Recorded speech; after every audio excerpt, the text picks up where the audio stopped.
Biden felt that he could win, but the cost was too high. He dropped out of a race over fear that staying in would hurt his party. The president's advisors told him he was politically isolated. Too many of his allies wanted him out, and it was going to get worse.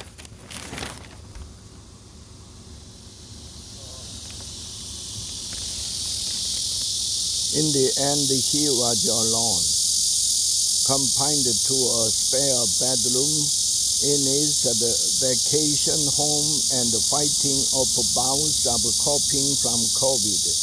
President Biden was exhausted when he turned in for the night on Saturday, July 20th. Whether he slept soundly or fitfully or not at all, people close to him said he took the long hours by himself to think over the historic decision he was about to make.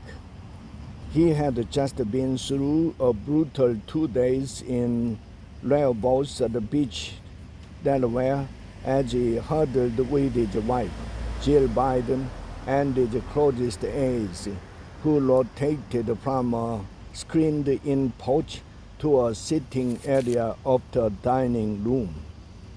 Yeah, Steve, the president's eyes and ears on Capitol Hill, and Mike, his chief strategist, had shared internal polling with the president that Saturday that mirrored what Americans had been seeing for weeks. Mr. Biden was falling behind nationally and in key battleground states. There was still a path to victory, they advised him, but the fight would be ugly. The president would be pitted against his donors, half of his party in Congress, and the Democratic voters who had concluded that he was too old to win. For more than 3 weeks, Mr. Biden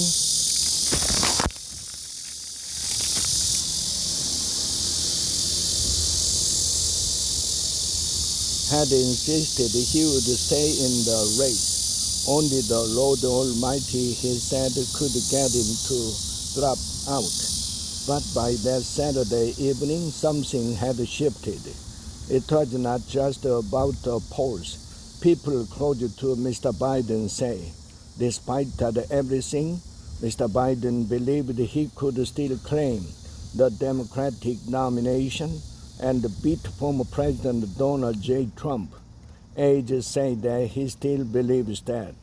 What began to change the president's mind, people familiar with his thinking say, was the realization that if he stayed in the race, he was in for a lonely battle that would rip apart the Democratic Party, the cause he had served nearly his entire life. Would a man who views himself as the ultimate consensus builder in Washington want to wage an intra-party war that would run counter to the fabric of who he is? That day, Mr. Biden asked a key question. If we were going to do it, Mr. Biden asked his 2 advisors, what would we say? A statement was drafted, known only to 4 other people, the First Lady and the closest aide, Anthony Bonnell, the President's son Hunter, and Annie Tomasini, the gatekeeper at the White House, and the President's Deputy Chief of Staff. But first he wanted a few hours to think. At 9 that evening, the President excused himself. It was time to call it a night.